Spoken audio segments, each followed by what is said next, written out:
Do do Hopefully. do do do do do do.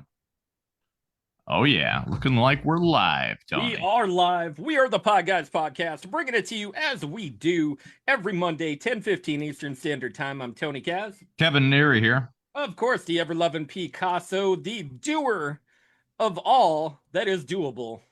Mm. The doer of anything undoable as well.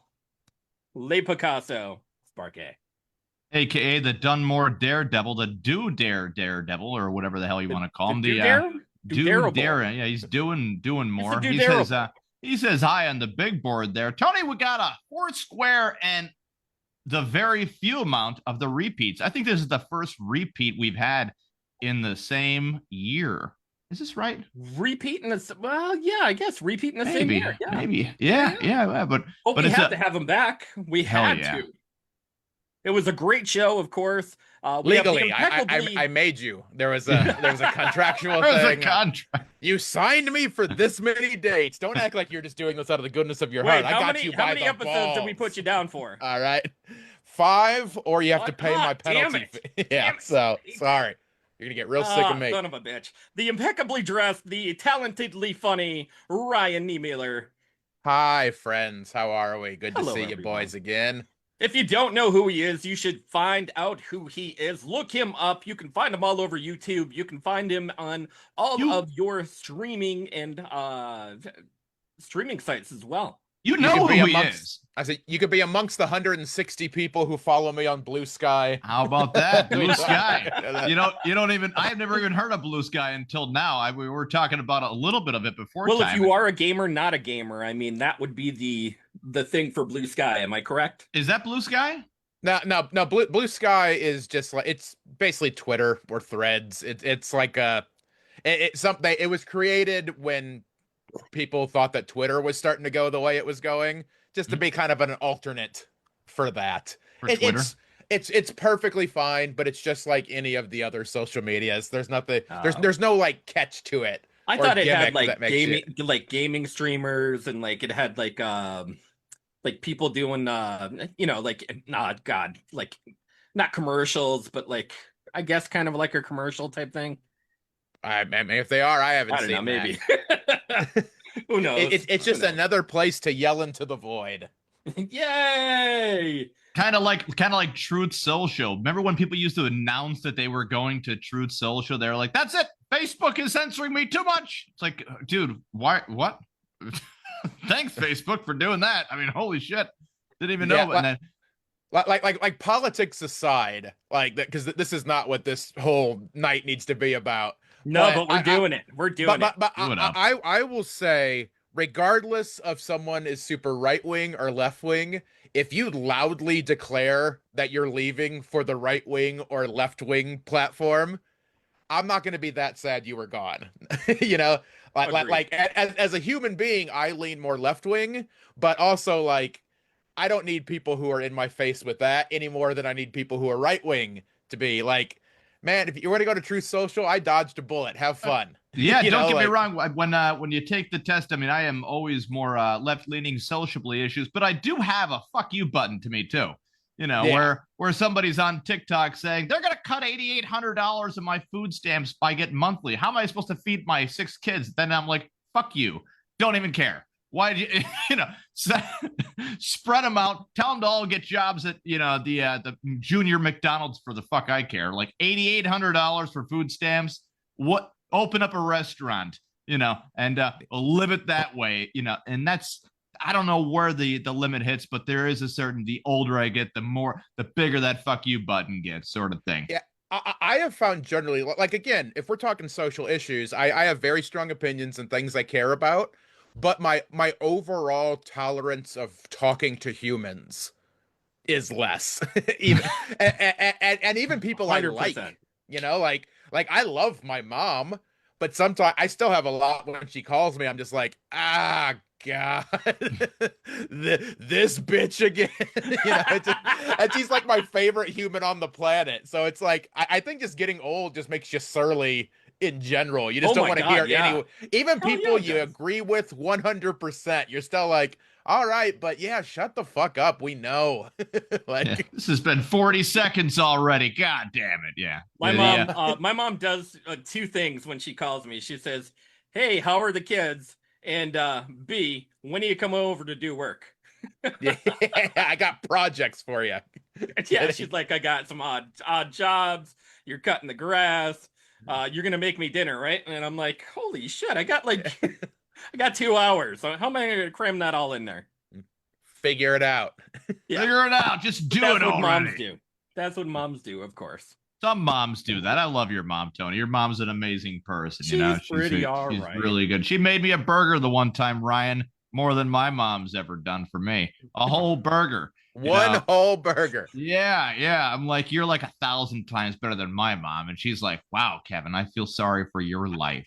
And then it was bad. The what was that? The 4th of July party, right, Tony? 4th of July party. Yeah. I said we don't really get too many pictures together or hanging out and all that nice stuff. But Ryan, did you do anything special for the 4th of July? God, where the hell was I the 4th of July? I went over to one of my wife's friend's house and we just kind of barbecued. It was just they have a pool, so my son wanted to swim in the pool. That's all we did. It was very nice and very. I'm that way with almost all holidays. It's some people are like surprised. I'm not. I'm very introverted, except when I have to be extroverted. Like I'm good at being extroverted. I know how to do it. I'm not uncomfortable. But if you give me the choice, I would never leave my house ever. Yeah, don't say that too loud because sooner or later that might be a sign of autism.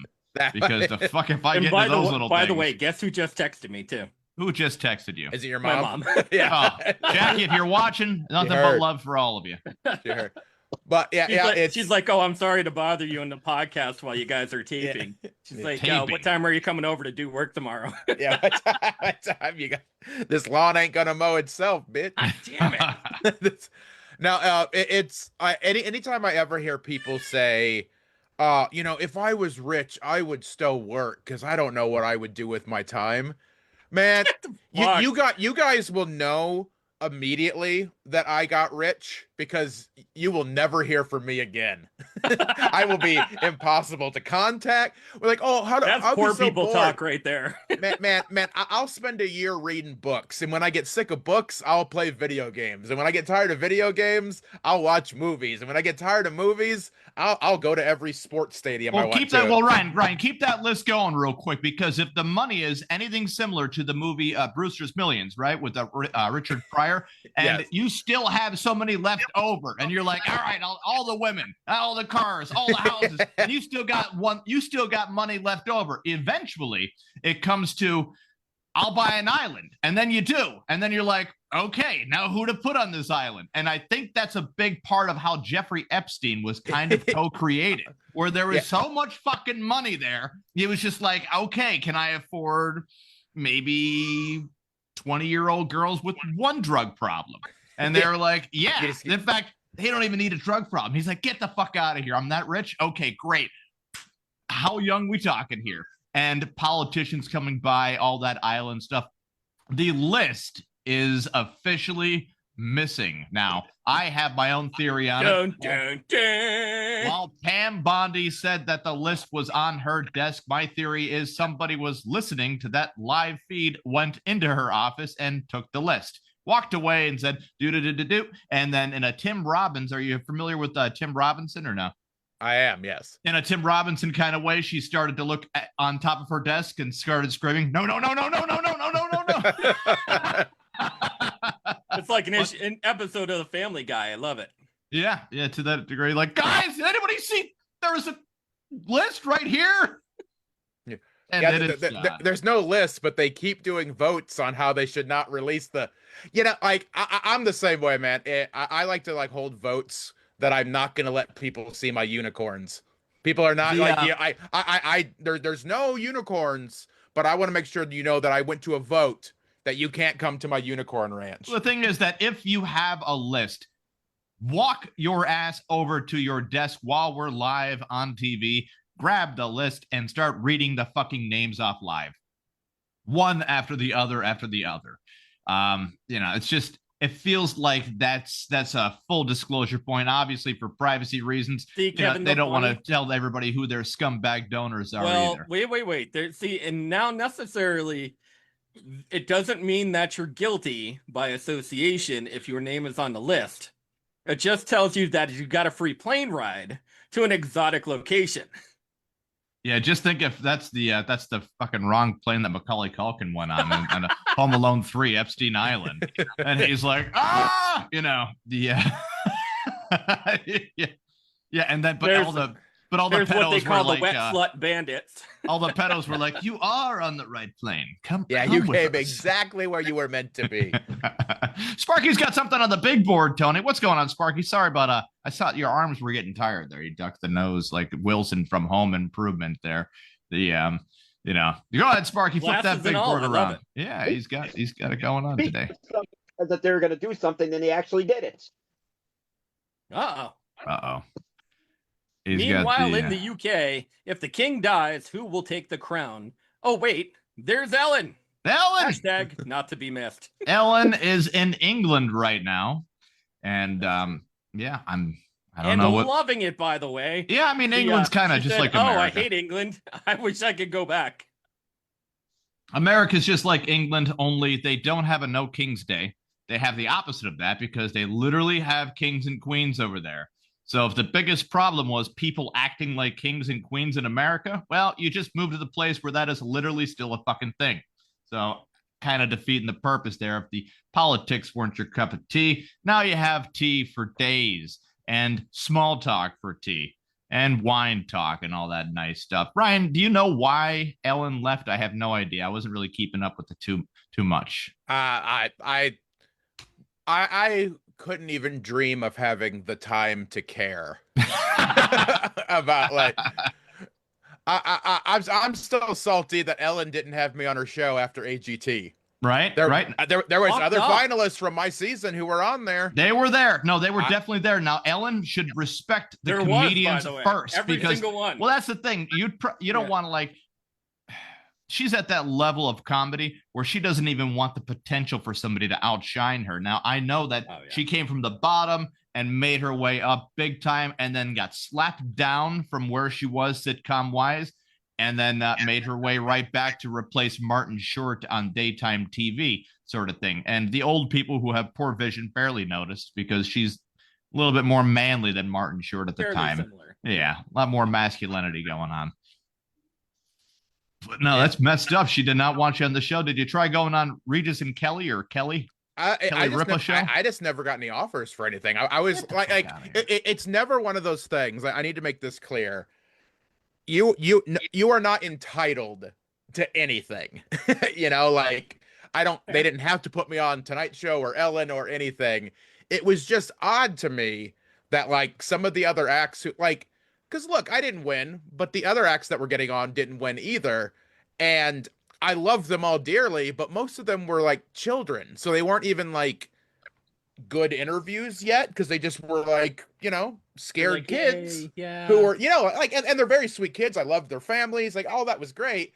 But it wasn't exactly they were dynamic personalities. They were very talented, but that was it. They were getting interviewed, and it's just like, okay, this is all right. I did well on the show, and I was interesting on the damn show. And you're an entertaining guy in general. I can't get on Bob and Tom once. Bob and Tom. Wait. What is a Bob and Tom? Bob and Tom is so they're based out of Indianapolis, but they're a pretty large. It's not quite as big anymore because terrestrial radio just isn't as big as it used to be anymore. But it's a long-running morning radio program that is syndicated in a lot of markets across the country too. It's a lot of dick and fart joke kind of stuff, but they're kind of hillbillies. Like a lot of my buddies work for them, write for them. I don't know. And again, no one has to have me on anything. But I was living in Indianapolis where this show records while I was on AGT. That seems like a no-brainer to at least have me come hang out. They do have to have you on things. You need to beat the door down and say, hey, motherfuckers, you forgot about me. You need me. Yeah. I mean, Pat McAfee had me on. He hooked me up. He was smart enough to know that a local guy was McAfee's in a lane of his own, and his lane can't be tampered with. even after Disney bought the show, his show is still very authentic. I'm not really sure what Disney does with sports shows anymore. I was watching Mike Greenberg for a hot minute, and that. What's that? He's on ESPN for the first 2 hours, and then he goes over to YouTube for the last. Oh, I got you. Yeah, ESPN owned by ABC, owned by Disney. He's got fuck you money for this podcast. I mean, kind of. He's got punter money. He's got YouTube money. I wouldn't really call that immediate fuck you money. If he did have that fuck you money, the Disney option would be a fuck you middle finger because no one really wants to get involved with that. Dude, pay me. I would love a payday from Disney. Yes, Tony. Yes, you would. And I would like to be a parking attendant at Disneyland. I could go for that Disney. Money right now. Give Ryan a parking attendant job. Oh boy. Yeah, we Tony, you just proved my point, by the way, because he was so happy to say yes to the idea, which means he doesn't have that much fuck you money. He's got enough, but not a lot. But I mean, with Disney, they give you fuck you money. Exactly, but you're proving my point. You should not listen to the whole goddamn thing. He does not have fuck you money, and if he did, he would not be signing with Disney. Now he's got a little bit of fuck you money because of Disney. Yeah, you're right. But not all the fuck you money. It's very much a Chris Rock, or not a Chris Rock mentality. Fucking what's his name? Rogan? No, the little short dude that's with the Rock all the time. Kevin Hart. Kevin Hart never says no to fucking anything. No, he does not. He's got like fuck you. He's got the ability to say no. Money. He does, and I've worked security for Kevin Hart before to make sure people weren't taping his show. So there are ways to kind of, and this is well after DVDs are like already a thing. And he's like, I don't want nobody making DVDs of my shit. And we're all like, fucking people are still making DVDs of your shit. He's like, last time I was here, people stole my fucking shit. I ain't having it this time. I ain't having it. You see anybody? Throw them out. Whap your thing. Blah, blah. He's like, man, I assembled this crew. Like we're the fucking, we're looking around, we're like, dude, we have no special skills at all, Like I barely have a chin. Why are you like, telling me to do yo, it? you want a job? All right, you win. No, I knew one of his openers, and he was like, you want to make some money, when you go back to Wilkes-Barre. He's like, Kevin Hart show. I said, yeah. You want me to open or anything like that? He's like, no, lineup's already set. We have some security work we need done though. Yeah. It's like, and I want you to open the door for Mr. Hart when he enters the building. You are not invited to the wedding to do more than bartend. We are you're not gonna open friends. his drinks. You're gonna open the door. You're gonna say thank you, Mr. Hart, and then walk away. Don't look him in the eyes. It's gonna be tough if you do because he's very short. Yeah, never look down on him. But I think there was like 13 or 14 of us during the whole thing, and it was just it was tough to keep because you actually get to see the cell phone addiction start up because people are like grabbing for the phone and you're looking at them like, don't fucking do it. You will be out of here so bad. And Sparky's got some random footage probably from something like that. Sparky, flip that big board around. This is straight from the comedy show. Different. Meanwhile, at the Coldplay concert Tony attended, oh boy, you get a raise this year. There you go. See, you can see Tony's hat blowing Mickey right there for some of that fuck you money he's been wanting the whole time. That's how you do it. You get up on that mouse. By the way, it tasted like cheese. A little bit of cheese, that's how you Swiss in the cheese. That's how the holes get in the cheese, Tony. Mickey Mouse literally fucks them with his mouse stick. That's a part of the whole thing there, man. You'll see when Disney, but you haven't. It's very surprising, Ryan, because you're very talented when it comes to writing your own material and performing it on stage. That's an admiration. You don't strike me as anybody that has ever stolen jokes, but you are a very learned person when it comes to stand-up comedy and performing your own.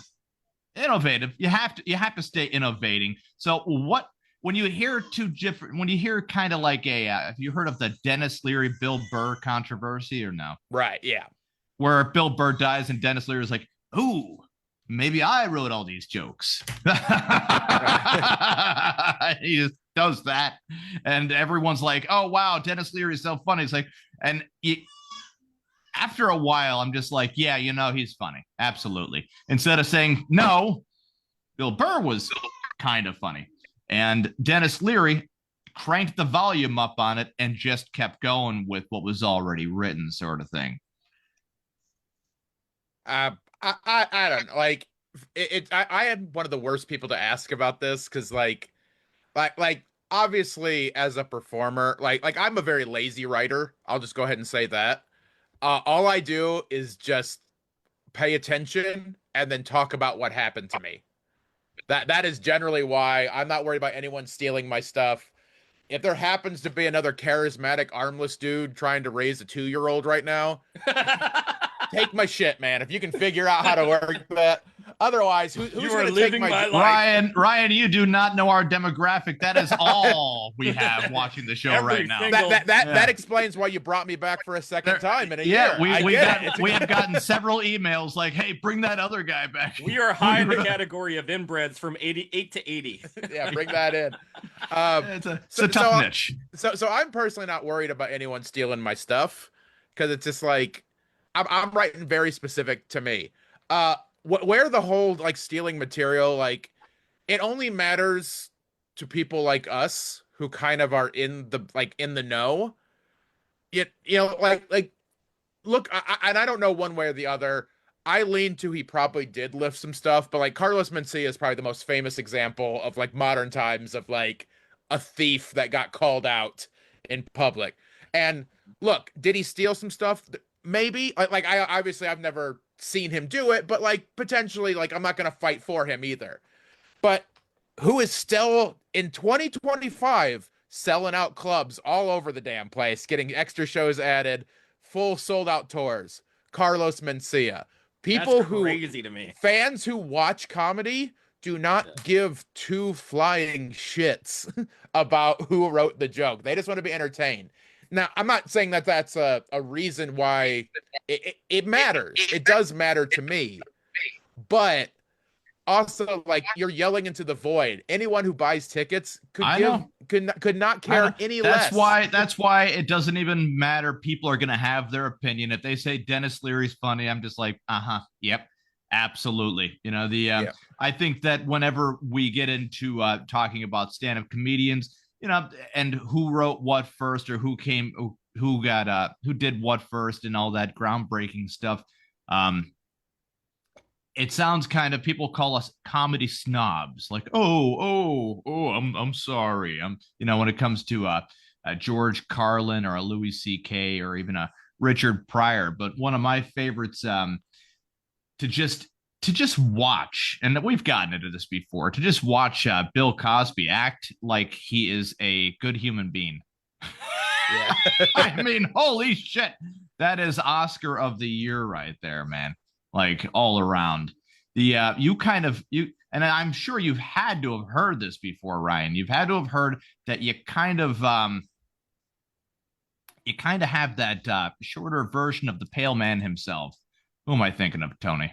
Jim Gaffigan. Yeah, there you go. But a lot of that is honestly, it's regional because he grew he's older than me, so I don't know him personally, but he grew up like 30 minutes from where I grew up. He's from the same part of Indiana. He grew up on the East Coast. Yeah, no, he grew up in Northwest Indiana. Oh, Indiana. Indiana, yeah, which is very the East Coast of hillbillies is Indiana. Of it's course. The beginning of the Midwest. Yeah. So a lot of it's just like regional dialect, and also part of it too is when you first start stand up, comics you tend to imitate, whether it's intentional or not. Mm-hmm. You know, like you pick up cadence. I mean, you don't see it as much anymore, but mid 2000s, how many Dane Cooks were running around? Oh God. You know, because he was a big deal, and so that inflection. Now, hold on, Ryan. They are still around. Anyone in that age bracket from the age of 19 to 24 still has that feel like they're discovering themselves, and anyone who's already seen that is like, hey, you like Dane Cook? They're like, yeah. How'd you know? It's like, well, let me tell you what. Well, here's why. So I mean, a part of it you picked that up, like. Even like when I didn't do this very long because I caught myself on it pretty quick, but just being nervous on stage for some of my first sets, I was even accidentally doing the his little like side voice, the inner monologue voice that he does. Yeah. Yep. I caught myself doing that because it's like when you're nervous, when you're first starting, you don't know what your voice is. So some people do it very egregiously, and some people do it accidentally. But you kind of like mimic people whose voices you like until you figure out your own. And then part of that obviously is stuck a little bit. I don't think anyone sees me and then goes, "Oh, what up, Jim Gaffigan?" Like, it's not that, like, I don't think it's that close by any means, but you can see the similarities 100%. Yeah, nobody goes up here. They're like, "You're like a poorly drawn Jim Gaffigan, like really poorly drawn." You know, you're like AI Jim Gaffigan. Where the hell? Are fucking AI fever. Yeah, do the hands right. Yeah. Sparky's got something on the big board. I have no idea what it is. He is on fire today. We don't normally get pictures this quickly, Ryan. This is like going to the CVS like on steroids back in the day. Know, he's figuring out. I bring the best out of Sparky. That's what I do. He does. And we got the what do you got, Tony? It says the Cosby's Lost episode. Oh no, here we go. That's right, folks. The Cosby Lost episode.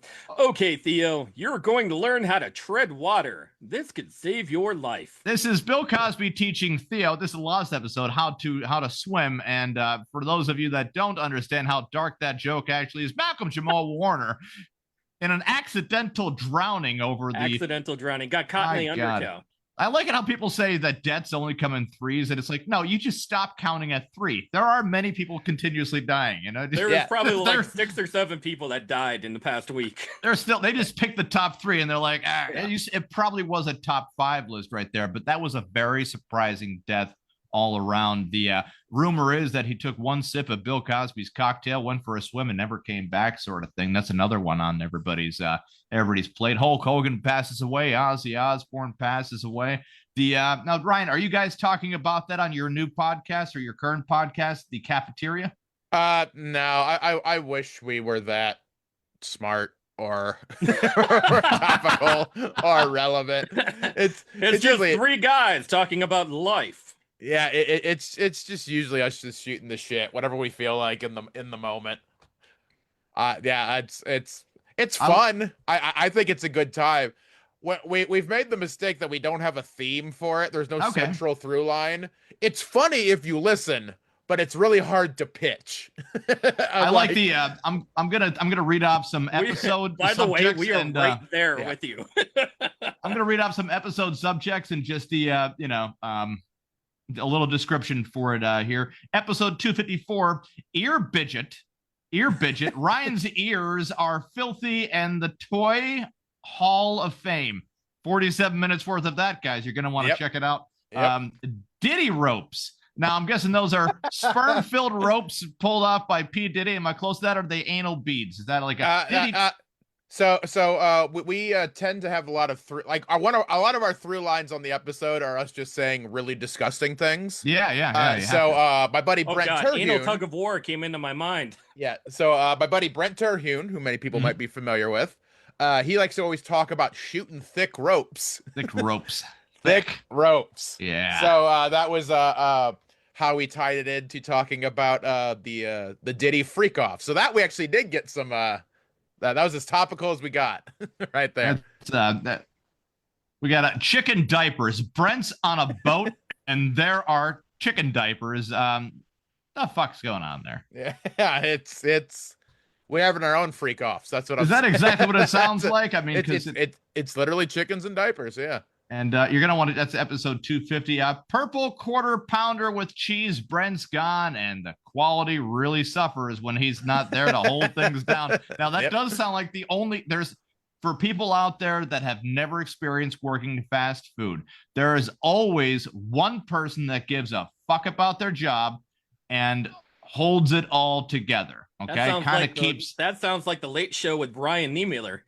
Yeah. Ryan, you could run that shit better than Stephen Colbert. I don't get what the hell his whole thing was there. I liked him when he was acting. He was running on that fake presidential thing, and then he goes and does this what can only be described as just campy at best, I guess. But what the hell? I don't fully know how these shows work. I'm not going to claim to be an expert, but I think why his kind of stuff. I still think Colbert is super funny.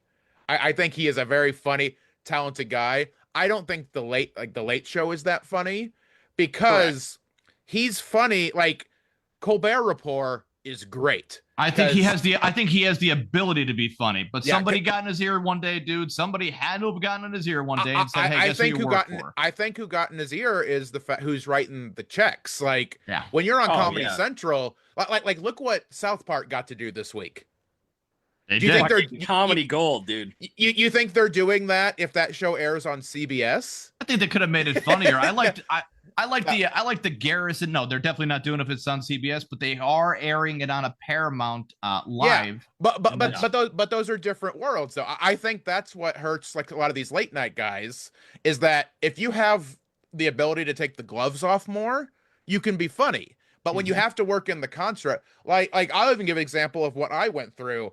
I thought my sets on AGT were funny, but I would not put them anywhere close to my best stuff if you just come watch me live.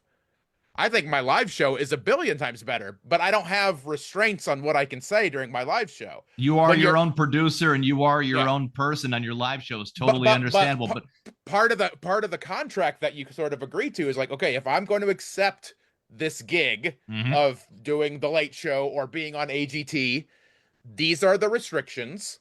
I can determine whether I want to go with that or not. If I agree to it, you do that. And it might hurt the product, but you also get seen by 10, 15 million people. There's a little bit of there's a minimal amount of trade-off. I mean, the talent level is definitely there for the trade-up to not be noticeable. You know, fall off a log, fall off a cliff comparisons will be there. Jay Leno had such a niche going on with that Tonight Show, and he did just say, he's like, well, I think that what happened with Colbert is the politics. He didn't want to. He kind of leaned one way a little bit too much. Meanwhile, Jay Leno made so many blowjob jokes about Monica Lewinsky. I mean, you know, the fucking counter went off on the whole thing. But Sparky's there with some big board news. Sparky, what the hell's going on with that board? You got to fire it up today. Holy crap!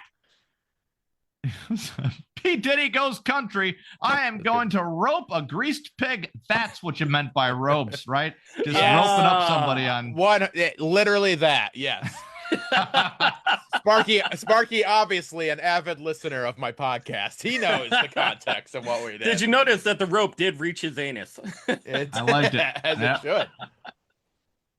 Now you guys have 200 you guys have 261 episodes total so far, right? Correct. Yeah, we're actually recording it immediately after I'm done with you jackasses. So I go from you jackasses to my jackasses. It's gonna be great.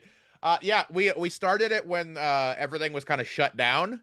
You know, because none of us were touring or working at the time, and it's just a thing where, I mean, I'm not expecting. It's not going to be the Joe Rogan experience. We're not building it to that, but it's a fun thing we get to do every week. And sometimes that's all your art needs to be. That's true.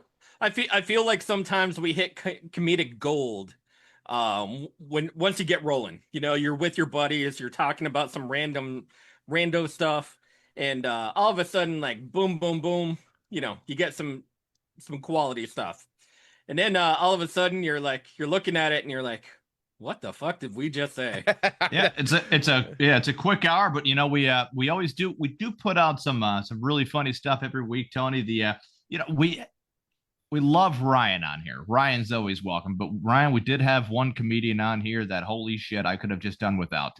And I could just throw him out. I could throw him under the bus and not give a fucking not blink an eye about it. And by the way, I always try to stay very respectful, even if I do or don't like them, but this guy kind of got my nerve where do we name names? Do we name the name, you know? Yeah, whatever. He was the only person here. He was high. He was so fucking noticeably high.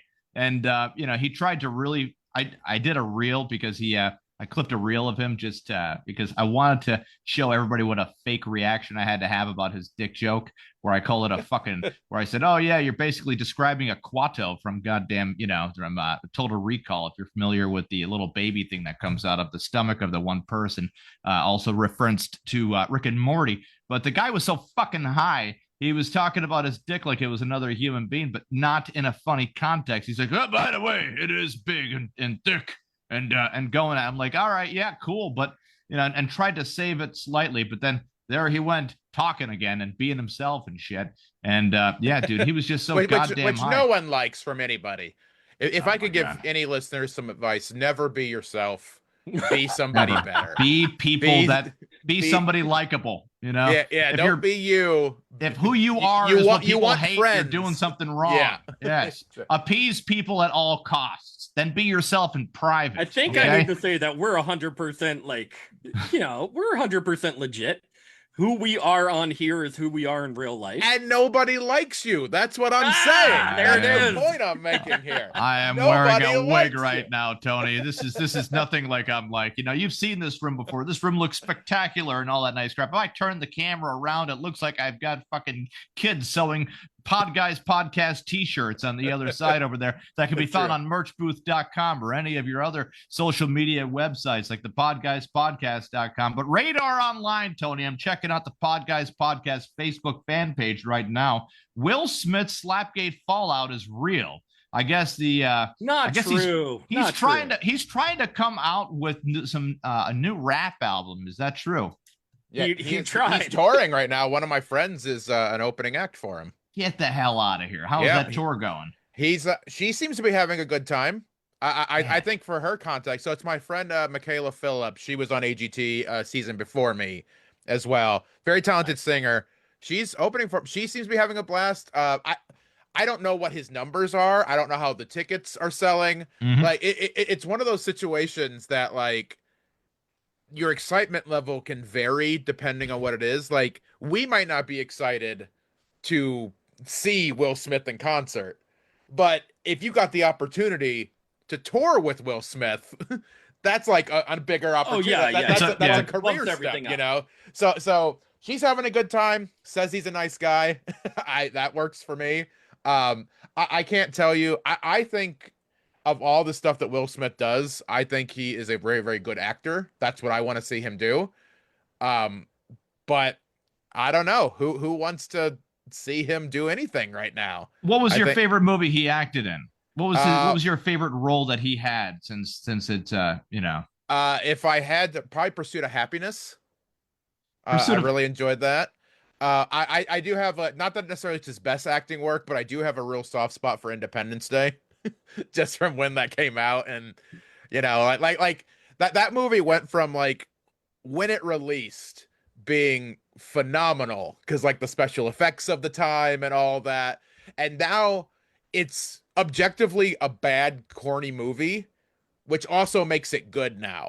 Like it bridged the gap to being like, this is an amazing blockbuster movie to, God, this is what we liked in the 90s. This is hilarious, and I want to watch this. He had like 4 spin-offs of that movie. Yeah. So he had Independence Day 2. Yeah. And was there Independence Day 3 as well? I want to say there was an Independence Day within the last 5 years that came out, or like relatively recently. Relatively recent. Yeah, you're right. And then he had Earth 2 with his son. Right. And then he also played in Men in Black all the way up until 2, right? 3? Yeah, and then Chris Hemsworth and what's her name took over on 4, right? Yeah. So 2016 was the last Independence Day. So it's been a little longer than I thought, but that's more recent than you'd think. Yeah, definitely. I think 6 Degrees of Separation was one of his best acted one back in 1993, where he really he separated himself from the Fresh Prince of Bel-Air type of character and really engulfed into a man-on-man kiss sort of thing going on that was very controversial, rated R. The whole plot of the movie was off of a beautiful play, and it was definitely worth a watch if you're looking for range of an actor on Will Smith. You see, Wild Wild West is one of those pieces of shit that make you just wonder why. Wonders about life decisions. Like Kevin Kline, I could see Kevin Kline reading it and being like, "Oh, I get to wear 3." Shit, you're throwing money at me. I get to wear 3 dresses in this one. Cool. That's a comedy. And then Will Smith is like, Kevin Kline's doing it? I don't even need to read the script. This is going to be fun. Fucking cinematic gold. Yeah, it's just the Kevin Smith. Did you ever hear about the Kevin Smith? The giant fucking spider. The giant fucking. Yeah. He's like, and there I am watching it, and Wild Wild West, and there's a giant fucking spider. It's like, holy shit, he got it done anyways, sort of thing. But what's going on? Wild Wild West got the budget from the Superman movie featuring Nicolas Cage. True. That's one person I could never like. Nicolas Cage playing Superman feels like Superman just got really depressed one day, just living and doing his thing. Yeah, I want to see Nicolas Cage do a lot of things because I do think he's good. Yeah, you do see him do a lot of things. He does everything and anything. Yeah, he's definitely not Superman though. Yeah, no, because I also think I'm very talented. Mm-hmm. The next Spider-Man, I am not. and like Nicolas Cage is like I admire the ambition of someone like that, but just because you badly want to do something doesn't mean that you should get to. My dream is to headline WrestleMania. I don't think anyone should let me do that. I don't think there's a world where that should be allowed. Why not? Why shouldn't there be the world to allow? Well, look at me. Speaking of WrestleMania, nothing wrong with you. Speaking of WrestleMania, Ryan, Hulk Hogan. Who would ever thought that your hero would look like a person that was bald with a horseshoes kind of thing, silky blonde hair, bronzer, calling, screaming brother, and all that nice stuff? Who would ever think that Hulk Hogan would be the epitome of an American hero during a predetermined fight? I still love watching Bret the Hitman Hart interviews right now, where he's like, Goldberg, Bill Goldberg, he doesn't know what he's doing in the ring, and I'm thinking to myself, sir, you're an actor. You gotta. Whoa! Yeah.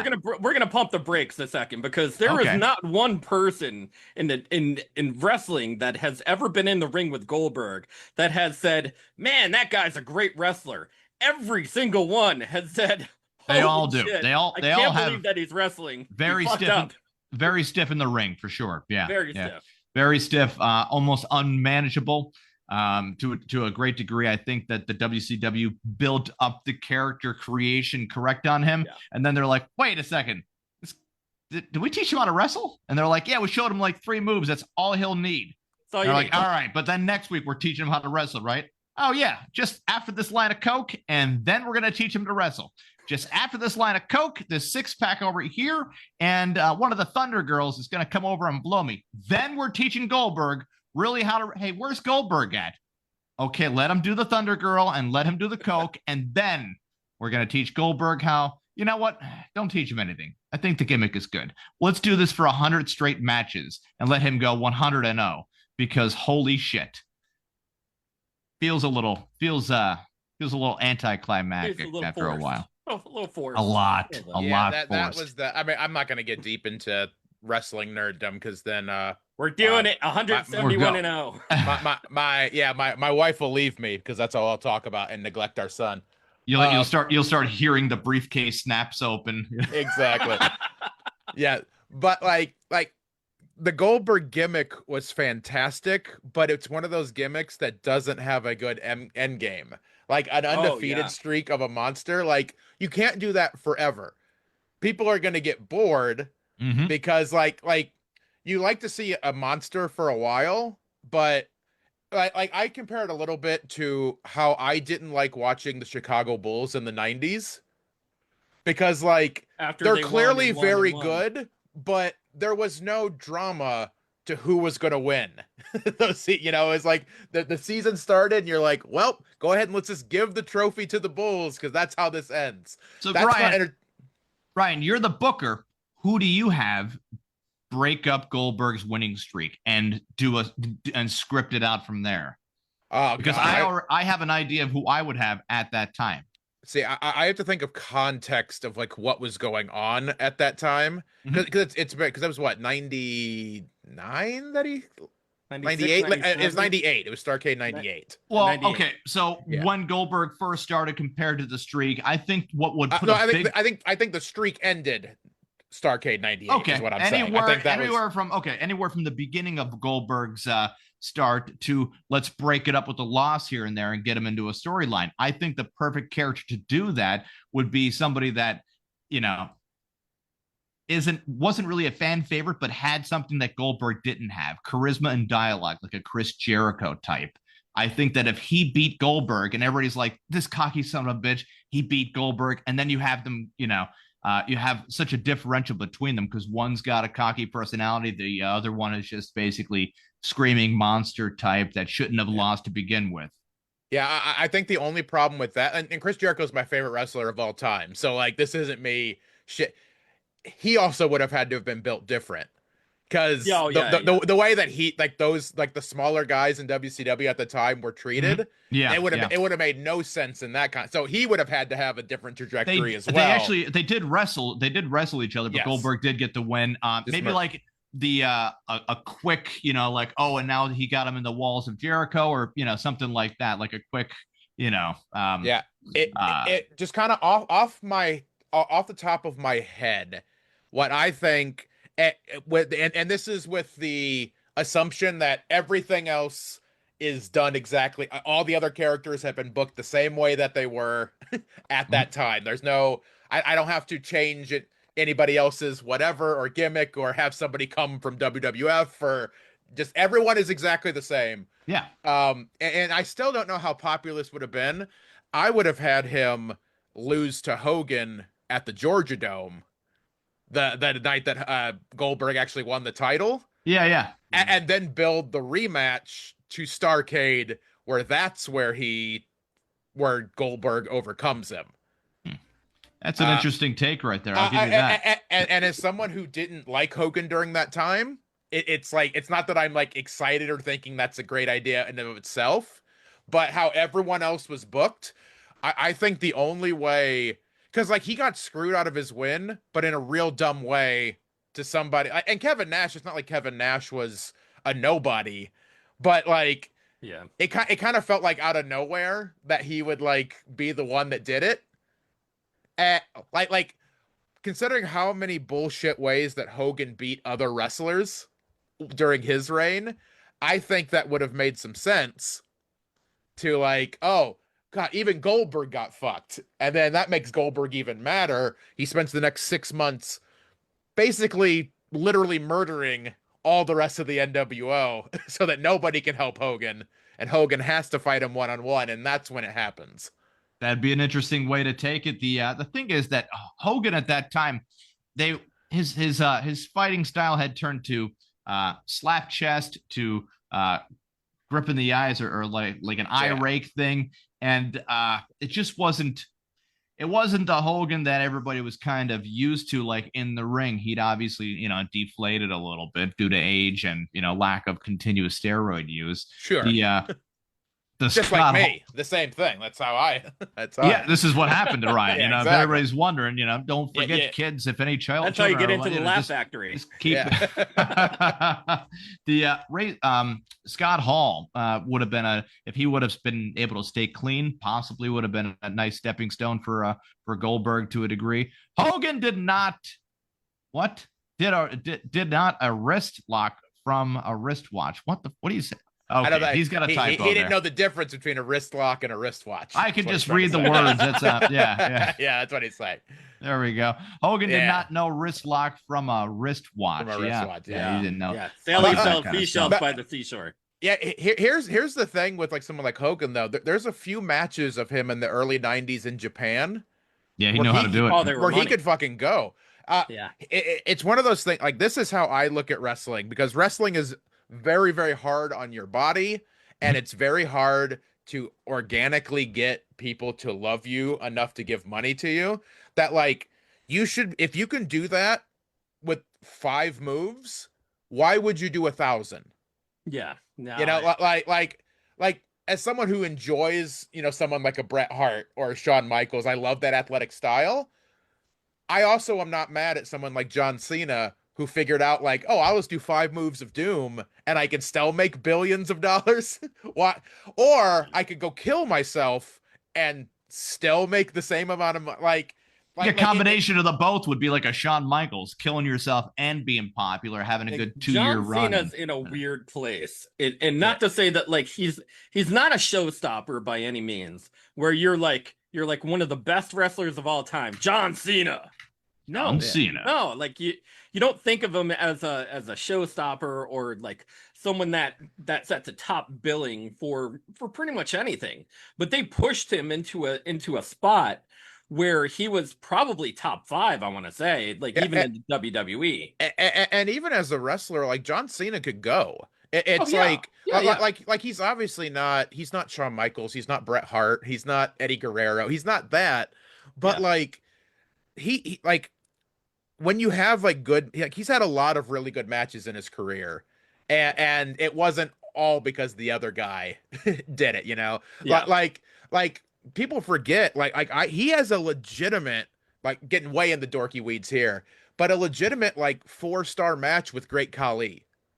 Wow. Like and that wasn't Great Khali is not the one that carried John Cena to that, you know. So like he could go when he needed to, like he kept move for move with CM Punk during like, you know, the Summer of Punk stuff and all that. Like, by the way, all the Great Khali, the Great Khali was named one of the worst 5 wrestlers in the history of wrestlingdom. Very stiff, yeah.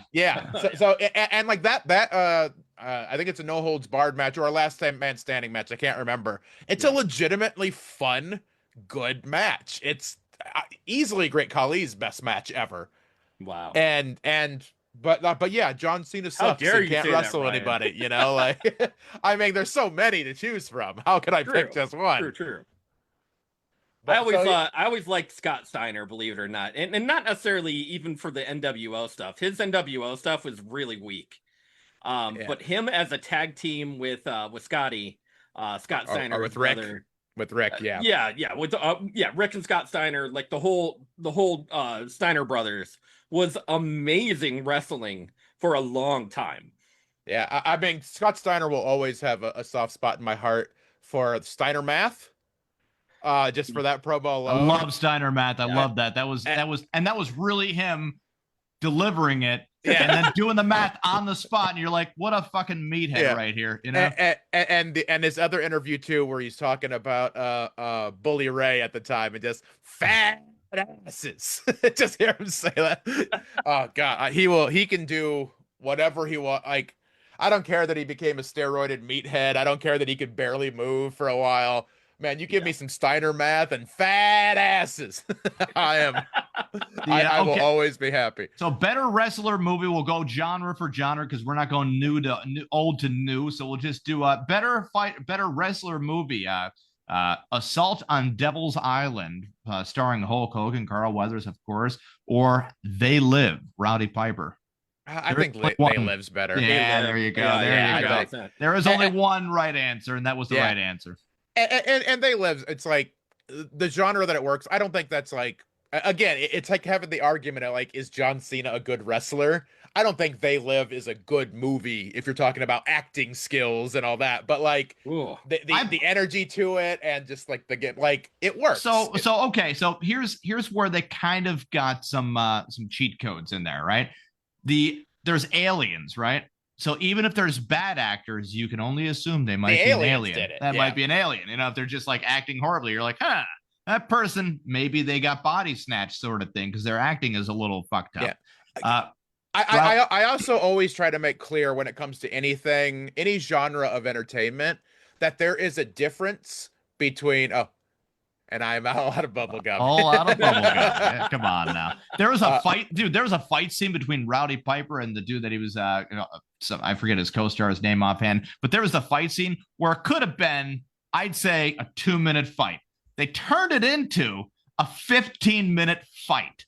I mean, 15 minutes, brawl out. It was dragging. I'm like, I never realized how long this, David Keith, thank you, Sparky. I never realized how long this fight scene actually was until you do a rewatch of it. And of course, Assault on Devil's Island, pretty good scenes, not bad acting, but one's more rewatchable sci-fi, version than others. And like the point I wanted to make is like, for me, I think there's a very important distinction that being good and being entertaining are two different qualifications. Like Yeah. just because something is not the best acted thing in the world does not mean it's great.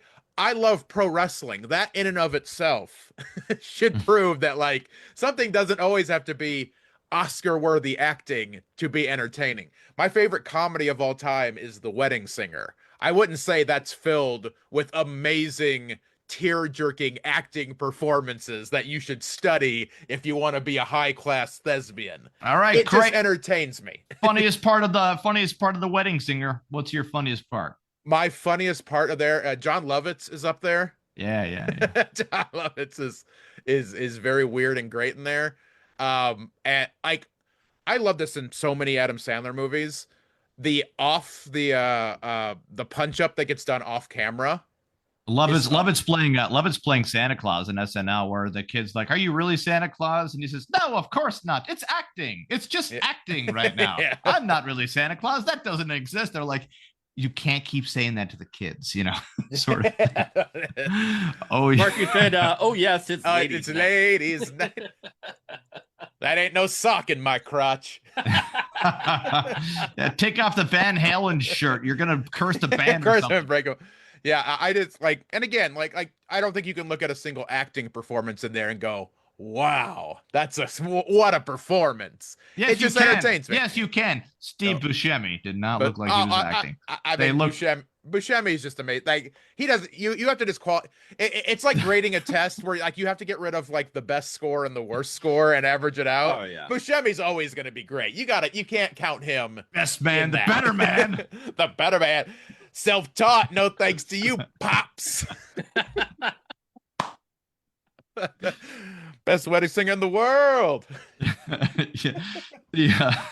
Tony would like to share stories from around the world on the Podguyz Podcast fan page. Now we do have several fan pages floating out there, but only 2 are actively active right now. Right now we're on the private page, so join both of them. If you don't know what to do, just click the like button on Facebook or hit the follow button. If you don't know how to do that, how the fuck did you do anything today? That's pretty cool, right? Tony, Local 12 WKRC TV. You know the story I'm referencing. Law enforcement executed a traffic stop on an RV after an officer allegedly noticed a bare naked woman straddling a man behind the wheel. "We were fucking," the woman allegedly told the officer after pulling over the RV, which was later determined to have been stolen.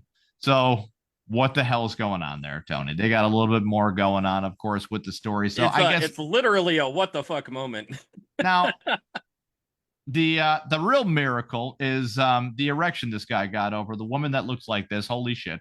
That's the real miracle. She's got tattoos on her face and a face. The face is kind of looks like Ernest, you know, but more meth, you know, like Way a Jim, more meth. like a Jim Varney, but like he didn't do comedy. He just like all he did was drugs and stuff, meth. You know. Yeah, all day. So it was a stolen RV. Looks like Keith Richards. She looks like Keith Richards in drag. 48-year-old Matthew McDonald and 35-year-old Shannon Bryan were taken into custody after officers on patrol allegedly noticed a naked woman straddling the driver of an RV and executed a traffic stop. You know, if this was my TikTok right now, it would have some guy asking the officer, "How's that against the law?" But, you know, that's just my TikTok feed for any reason. WTRF reported that the officer activated lights after the RV came to a stop and was told that the man and woman had changed his seats by a passerby. When questioned by authorities at the scene, Bryan allegedly admitted that she had been engaging in sexual activity while behind the wheel. I'm guessing she didn't use that verbiage. I'm guessing the words were, I was engaging in sexual activity. Up today, officer. Top of the day. While operating this auto gyro. Mr. McDonald, don't come a knocking if the RVs are rocking. I was just here giving him a blue job while he was driving around. Around. The officer reported that Bryan appeared to be highly intoxicated. Wow, she was the one drunk because I would assume he was getting a DUI. Holy shit. During a search of the RV, police allegedly discovered a bag of white powder and other drug paraphernalia, along with painkillers and broken glass pipe that Brian said McDonald had thrown from the vehicle at some point during the stop. According to the publication, police ran the vehicle's VIN number and registration and determined that it had been stolen. The duo is now facing charges in connection to the incident. Brian was charged with the following: indecent exposure, unlawful possession of a Schedule I controlled substance, unlawful possession of a Schedule V controlled substance, DUI, drug. How did she get a DUI? She's just fucking the guy who's driving. How do you get secondhand DUI? She's in the seat. That's a bunch of shit, right? You better call Saul. In a seat. Listen, you call Saul on that one, dude. That's fucked up. If you can reach the gear shift, you got the potential to drive. I get it. Possession of a stolen vehicle. McDonald, he's not. Oh wait, no. Permitting in the captain's chair. Here's the man's. This is McDonald's charges right here: indecent exposure, unlawful possession, blah blah blah. And here's one for you: permitting DUI, reckless driving. And I think I might have frozen up. He allowed her to. He permitted the DUI, reckless driving, possession of a stolen vehicle. Sparky, were you there at the incident? He was. Oh my god! Hey, get off the stick. Filthy. That's all we do, Ryan. That's all we are. Holy Lord, that's that is some crazy stuff there. Now, I don't know, man. I don't think, you see, prison is supposed to be built there to rehabilitate people that are in bad situations. But these guys look like they are at the point of no return. If I was the officer, I would have been like, get out of the goddamn RV, fuck outside, and just go. Just get out of here. just stop bothering people. I wish it would have been, like the Andy Griffith type of fucking, sheriff, where he's just like, he has little Opie with him and shit. He's just like, now Opie, this is why I don't fuck on meth while driving. That's what happens. It's some kind of like life lesson sort of thing. The same way I wish that only Tim Allen went over to Wilson on Home Improvement episodes with, racial tension discussions, where he's just like, Brad's dating a black girl, Wilson. And Wilson's like, I don't really, what? This isn't, who cares? Let's end this on one funny story. Yeah. Of course. We're going to talk about Travis Hunter. Oh, yeah. Travis Hunter. Ryan, I don't know if you're a Travis Hunter fan or not. I mean, I haven't seen him play in the NFL yet. I don't. Well, of course, no one has. I'm ambivalent at this point. I don't care. His lovely wife, Leanna Lene, was firmly against signing a prenup before their lavish May 24th, 2025 wedding. Close sources reveal that while on the topic of a prenup, sparked a heated discussion, Ryan. Heated discussion. A lot of heat, Jacksonville, That quickly fizzled out. Leanna reportedly told Travis, if you want to prove you love me, you skip the paperwork. I'm not saying I do, to a contract that screams distrust. Do you think she's in it for the money, Ryan? I mean, anything I say is with the caveat that, like, I don't know these people, so you can never definitively say one way or another. But like, I feel my boy's trying to break in. Sorry. Do it. I got to be careful about the words I say right now. He has listening ears. I feel it's one of those things that, like, if you are like, a prenup for me who's broke, that screams distrust. 100%. A prenup for a high caliber, just signed a big contract, $46.65 million. Yeah, by the way. Like, and I mean, and that's just his rookie contract. He just a rookie contract. Probably that's no exceptions. There's no. Yeah. Like, I think when you're in a different tax bracket, it's just smart paperwork. I don't think it means distrust. It means I busted my ass to get here. Now, when you're broke, who gives a shit? Like, If I You mean, can I hope have this half doesn't- of nothing. yeah, I hope this doesn't happen, but yeah, my wife can have half of my Madden '06 collection that I have for the GameCube. She can take that if she wants, like I That don't would care break about your that. heart, by the way. Yeah, it would. I'll fight her for it, Yeah.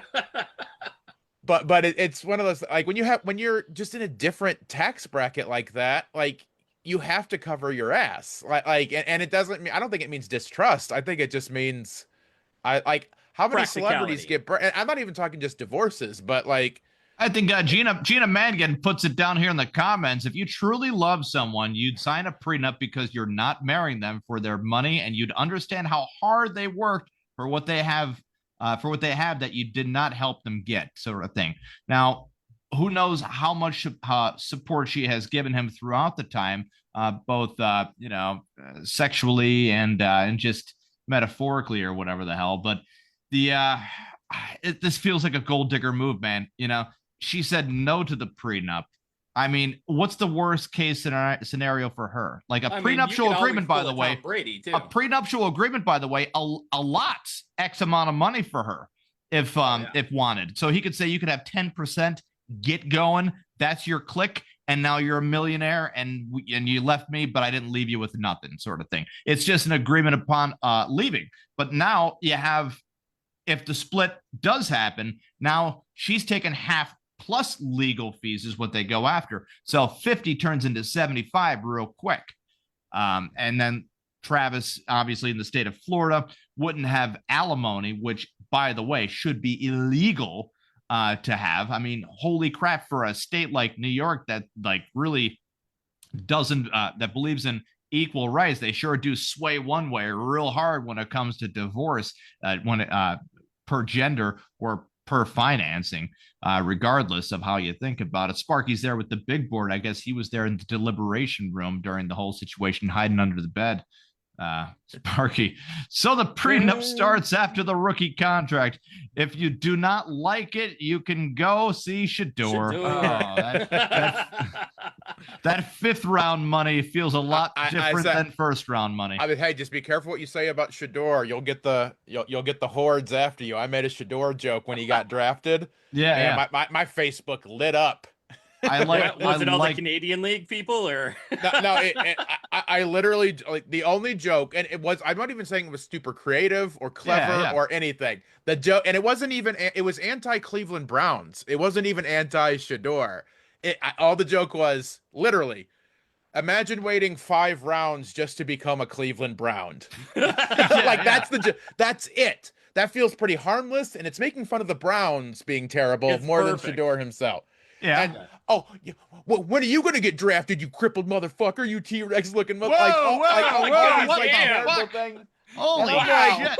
I was like, man, are you all fucking him where you have to defend him like that? Like, I don't, like, what round did I get drafted? I'm not trying to get drafted, you idiots. Man, some of the dumbest people came out. Well, that's kind of hilarious too, where they're like, you, sir, are not a talented football player. Yeah. I'm 43 years old. Arms. What are you talking? Oh shit, he's not a talented football player. Here, let's see how you catch the football. You can't, can you? I'm 43 years old, overweight, with bad knees and a bad back.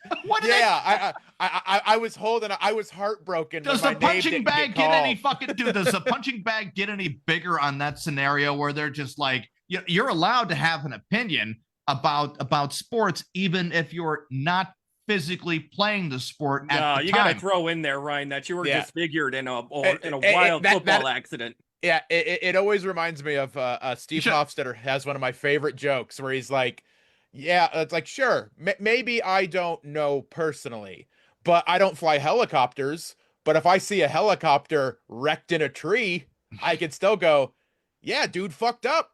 I could do better than that. Yeah, like you can, and not even better. Like you can tell that just because I can't do better doesn't mean that you can tell a bad situation.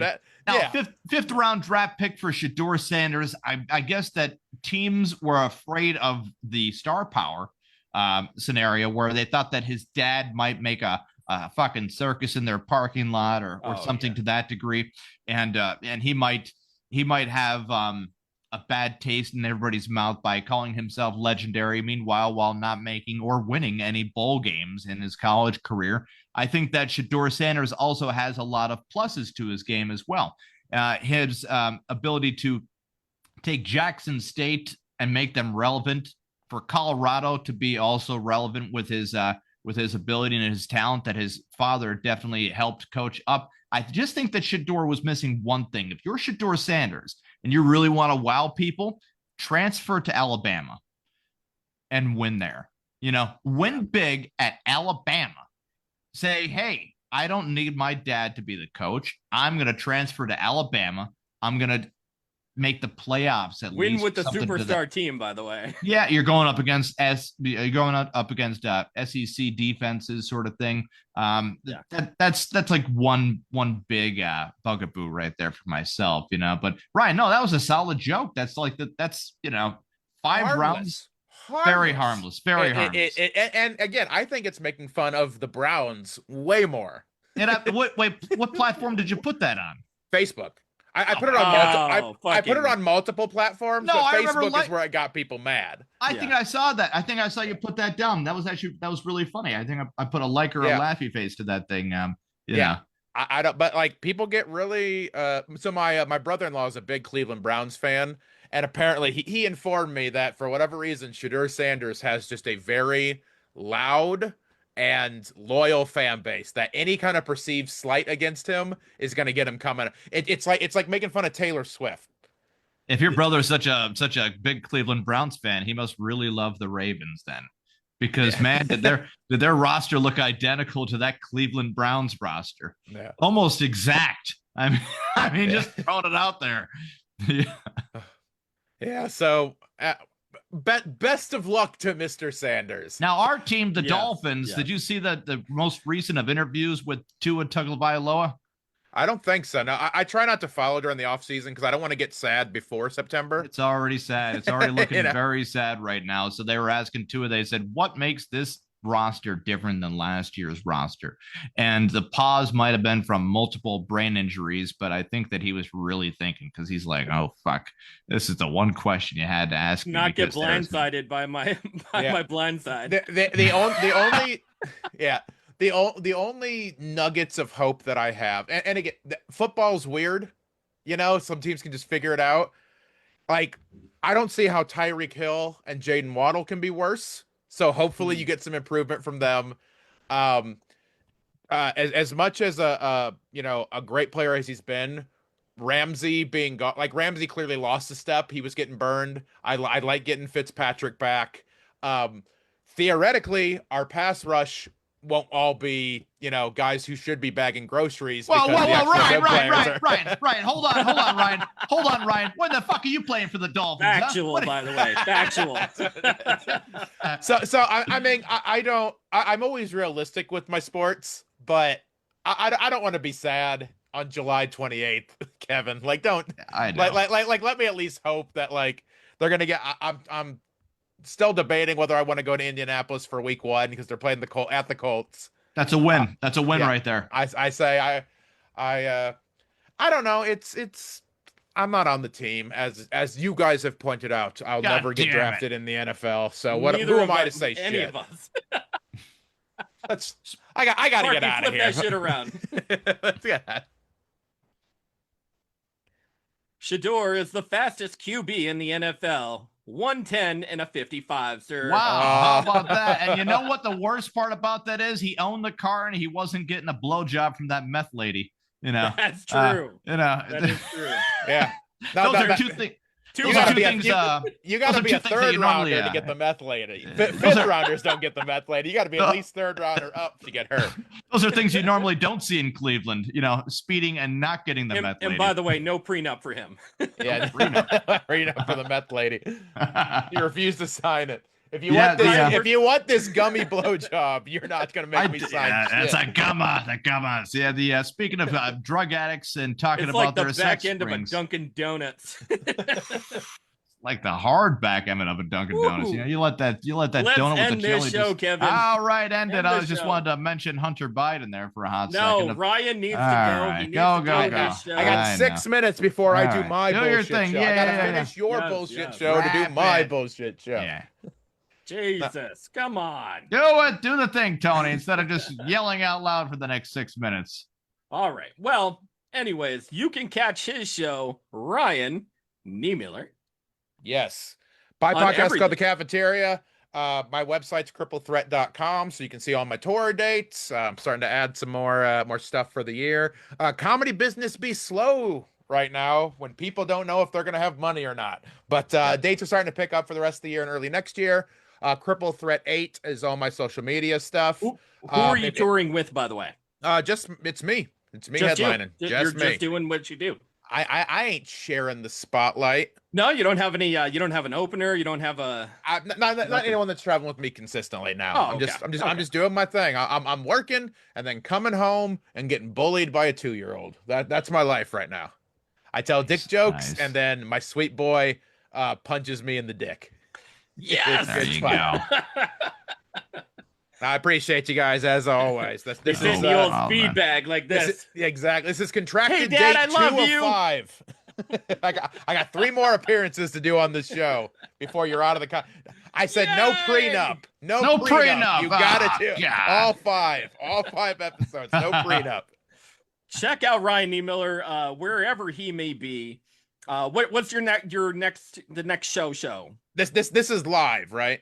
I always forget like how this is live. My next stuff that I have officially, I'm doing some Southern California stuff, but the next stuff you can go buy tickets to would be August 16th. I'm headlining one of the nights of the Roanoke Comedy Festival, Roanoke, Virginia.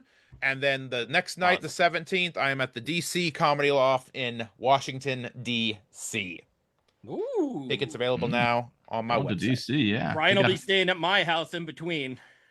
Yeah, not of my choice, but apparently now I have to. Oh, There yeah. you go. You call it staying, I call it being held captive. Preemptive Yeah. kidnapping is a total thing. I'll put a video game in the basement for you. That's all I need. That There like you just a big go. hunk of cheese. Kevin also has tour dates coming up too. What do you got going on? We have right now the one I've been promoting on Facebook because this is the last one that's not sold out right now is East Orange, New Jersey. We'll be in East Orange, New Jersey, live from the Basement Comedy Cellar. Basement Comedy Cellar. It's Sabu and the crew. Talented Tyke, C. Harvey's going to be there. John Marcus, Chris Baracus, Sally Sellers is of course going to be there, and most notably myself. And then Sabu, I think he wants to headline this time around. Pop a good 30 minutes on there. So it's going to be $5 cover, free food from 7 to 8, and then the show is going to go until close to 11 o'clock. That sounds dope. It's going to be dope as fuck. If I do not come out alive, I will not be surprised, but that's the risk of doing comedy in East Orange, New Jersey. There was a West Orange, New Jersey, but they just built a whole prison around it because why the fuck not? To save the time. It's real rough neck of the woods right there, but that's all right. I have like a pass to get like, hey, don't shoot me, sort of thing. Kevin's gonna open up for Ryan at some point in time, and hey, if you want, dude, I could, but if you feel better solo, do yourself. It's just a total it's whatever you're comfortable doing. But I got about he's 8 good shows with $10 and a handy. You got to come out. You got to come out real East Coast, man. Well, I can't give the handy, so I can't hire. That's all right. I'm out. Can't afford it. Yeah, man, you gotta come. You gotta do the Manhattan thing. Like that's fucking. You're well known in New York City. So I mean, while you're playing like smaller towns and stuff, and trying to give everybody the opportunity to book you and being the nice guy and everything, just go big, man. Just go to New York. There's an impossibility for you not to get booked because of the America's Got Talent thing and just a plain old talent on yourself. But you're funny as shit. the only caveat to that though that I always try to explain to people too is like I could do tons of great shows in New York. Mhm. I'm gonna make a lot more money by doing Owensboro, Kentucky. I understand. I know. I as much as I love getting to do like cool venues and like world famous venues. Yeah, I like having my son not shit on the floor because I can afford diapers. That's kind of where I'm at. Yeah, fair enough. I get it. You know, you can always just steal diapers from the store. No one's gonna say nothing. You know. Yeah, who's gonna tell? 3-finger discount. That's what I've been stealing diapers for years, even before I had a kid. Didn't even have a kid yet. You didn't even have one. Just started. You just like the thrill. People look at you like, what the fuck's this guy doing? Sparky, where can you find us if you were looking for us, sir? You can find us on every single major streaming platform, including iHeart, Spotify, Spreaker, Deezer, CastBox, Pocket Cast, GeoReel, YouTube, Facebook Live Video, Google Video. Are we on Amazon still? Everywhere. Yeah, everywhere. Soon to be debuting on the Roku channel. Yeah, we're trying. We're getting there. Fancy. And there was something else, but I can't remember it. But yeah, just about everywhere. Yeah, if you'd like to be a sponsor as well, you know, of course, hit me up. We'll be happy to do some sponsorships. It's what we love. It's what we do. Guys, we are the Podguyz Podcast every Monday, 10:15 Eastern Standard Time. Big shout out to Ryan Niemiller. Check him. Woo. Go see him. Funny dude. Funny dude. Thank you very much. Thank you. Appreciate you guys. Guys, we'll catch you next week. Same bat time, same bat channel. We out. Bye.